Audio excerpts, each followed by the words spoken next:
Hello, everyone, and welcome back to Easy English Class, where learning English is simple and fun. I'm Marco. And I'm Erica.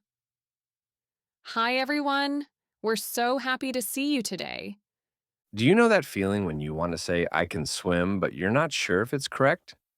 Or someone tells you, you should study more, and you think, should? What does that mean exactly? You know these words exist, but you don't know when to use them. You say, I must to go, and people look confused because something is wrong. Modal verbs are everywhere in English. Can, should, must, could, would, might. They're small words, but they change everything. They tell us about ability, advice, obligation, permission. Without them, you can't express yourself properly. What if understanding modal verbs became easy? What if you knew exactly when to use can versus should versus must? What if you could give advice, ask for permission, and talk about rules confidently? Today, we're going to change that. We'll focus on three important modal verbs: can, should, and must. We'll teach you what each one means, when to use it, and how to use it correctly. Simple explanations, lots of examples, no confusion. Ready to change your life? Ready to master modal verbs? Let's begin. Erica, today we're talking about modal verbs, specifically can, should, and must. Oh, this is such an important topic. You know, when I was learning English, I used to say things like, I must to go home, and people would correct me, no, just I must go home. Exactly. Modal verbs have special rules. They're different from regular verbs. Right. And today, we're going to teach you three of the most common modal verbs. We'll explain what they mean and how to use them correctly. Can, should, and must. These three words will change how you speak English. So everyone, get ready to learn, and let's start. Okay, Erica, let's explain. What are modal verbs? Good question. Modal verbs are special helping verbs. If you don't know, modal means they express ability, advice, obligation, permission, or possibility. Right? They help the main verb. For example, I can swim. Can is the modal verb, and swim is the main verb. Exactly.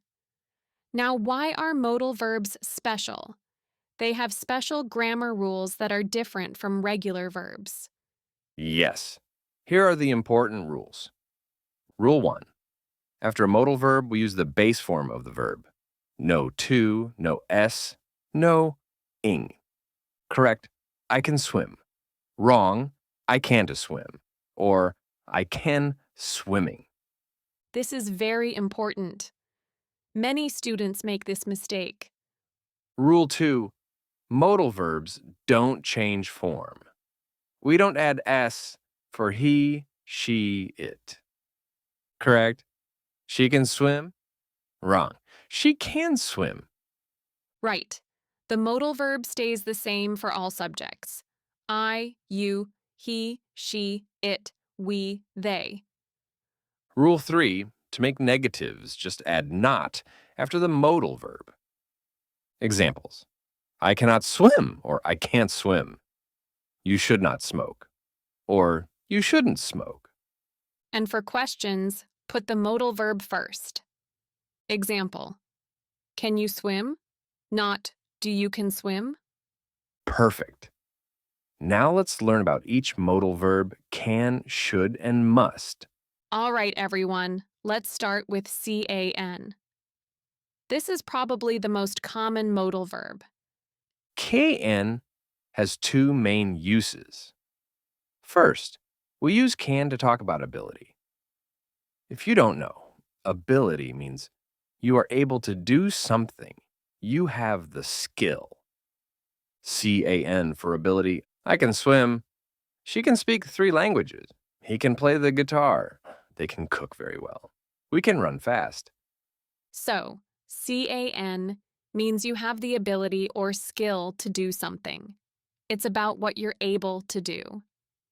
Exactly. Now, the negative form is cannot or can't. I cannot swim. Or I can't swim. Oh boy. He can't drive. She can't speak Spanish. They can't cook. Can't means you don't have the ability. You're not able to do it. Right. Now, the second use of can is for permission. We use can to ask if something is allowed or to give permission. CAN for permission. Can I use your phone? Asking permission. Can I sit here? Asking permission. You can use my computer. Giving permission. You can go home early today. Giving permission. So when you want to ask, is it okay if I do this? You use can. Exactly. Let me give you a real example. Yesterday, I was in my friend's house. I was thirsty. I said, "Can I have some water?" I was asking permission. Perfect. And your friend probably said, yes, you can, or of course you can. Exactly. Now, let's practice questions with CAN. Question. Can you swim? Can she speak English? Can I help you? Can we leave early? To answer, you say, yes, I can, or no, I can't. Example. Can you cook? Yes, I can. Or, no, I can't. Perfect. Now, one more thing. There's also could. If you don't know, could is the past form of can. I can swim now. Present. I have this ability now. I could swim when I was 5 years old. Past. I had this ability in the past. Could is also more polite than can when asking for permission. Can I use your phone? Normal. Could I use your phone? More polite. Great point. But for today, let's focus on CAN. Now let's move to SHOULD. Now let's talk about should. This is a very useful modal verb for giving advice. Yes, we use should to give advice or recommendations. If you don't know, advice means suggestions about what someone should do. Right? Should means this is a good idea or this is the right thing to do. Should for advice, you should study more. It's a good idea to study more. She should see a doctor. It's a good idea for her to see a doctor. They should eat healthy food. It's a good idea to eat healthy food. We should save money. It's a good idea to save money. You should be careful. It's a good idea to be careful. Be careful. So when you use should, you're giving someone advice.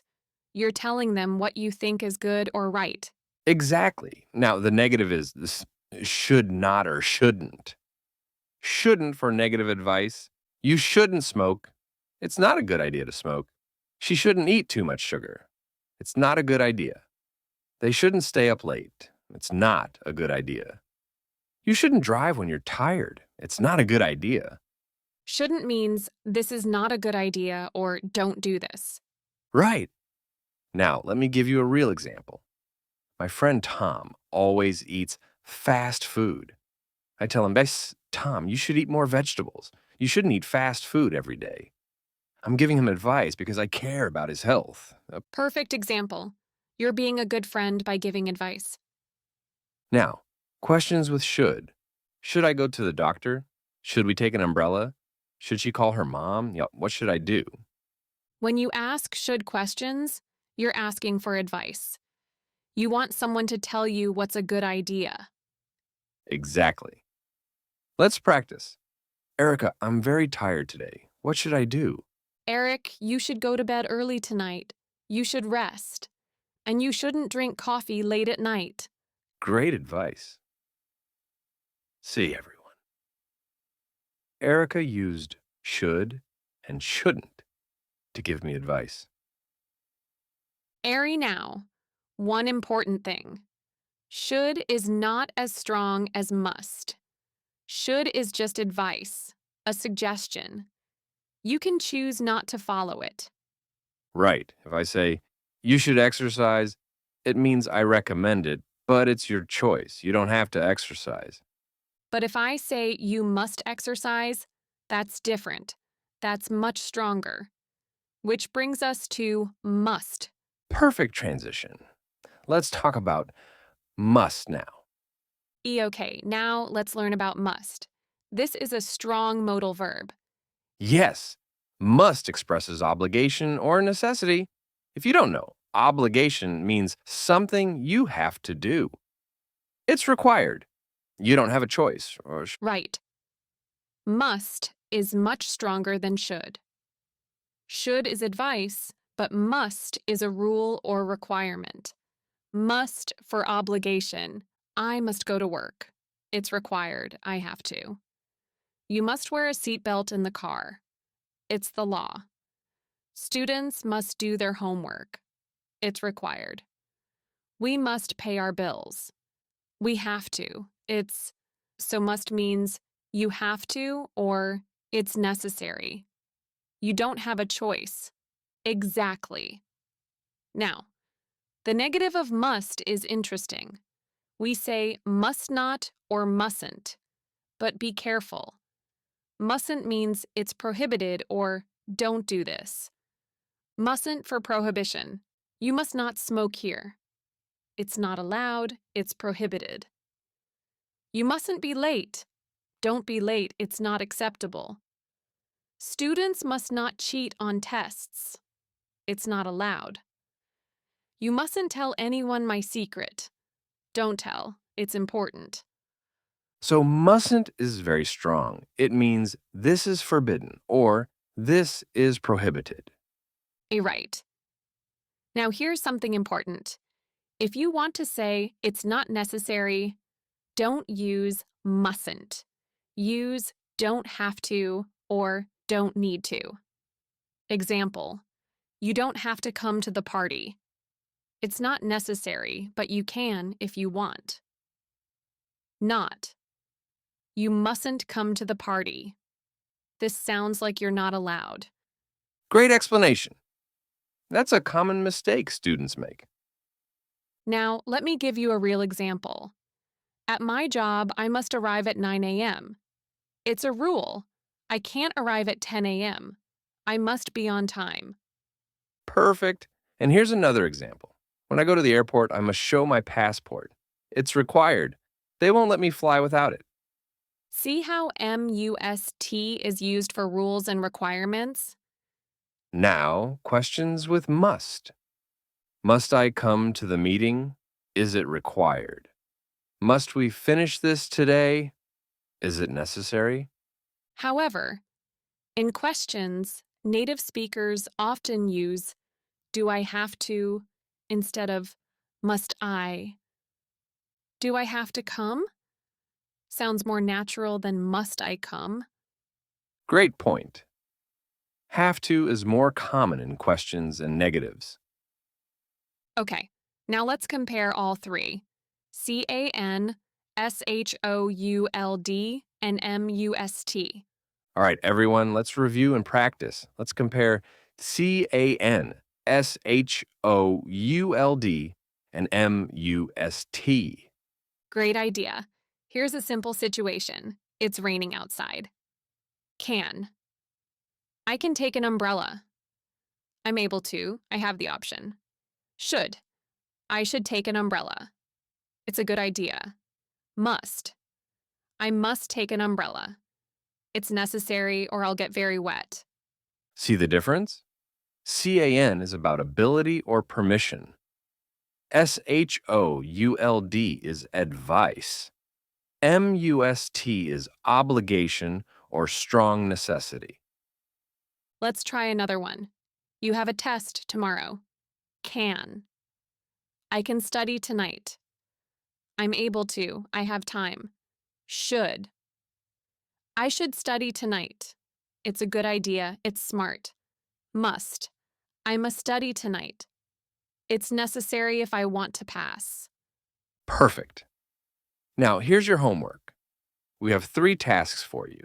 First, write 5 sentences using can about your abilities. What can you do? What can't you do? Examples. I can cook. I can't play the piano. Second, Write 5 sentences using should, giving advice. Give advice to yourself or to a friend. Examples: I should exercise more. My friend should save money. Third, write 5 sentences using must about rules or obligations in your life. Examples: I must go to work every day. I must pay rent. And here's a challenge. In the comments, write 1 sentence with con, one with should, and one with must. Tell us about your life. For example, I can speak 2 languages. I should learn a third language. I must practice every day. We'll read all your comments and help you if you need corrections. Don't be afraid to make mistakes. That's how we learn. Well, Erica, I think we explained CANSHOULD and MUST very clearly today. We did. Let's do a quick summary. Can, ability, and permission. I can swim. Can I help you? Should, advice and recommendations. You should rest. You shouldn't worry. Must, obligation and necessity. I must go. You mustn't smoke here. Perfect summary. I hope everyone understands the difference now. These 3 modal verbs are so important for daily English. Absolutely. You use them all the time when you ask for permission, give advice, or talk about rules. So, before we go, tell us in the comments which modal verb is hardest for you: can, should, or must. And practice by writing your 3 sentences. We want to see them. Don't forget to subscribe to Easy English Class so you never miss a lesson. Hit the like button if this helped you understand modal verbs better. Thank you so much for being here today. Keep practicing. You can do it. You should practice every day, and you must never give up. I see what you did there. Bye, everyone. Bye-bye. See you next time.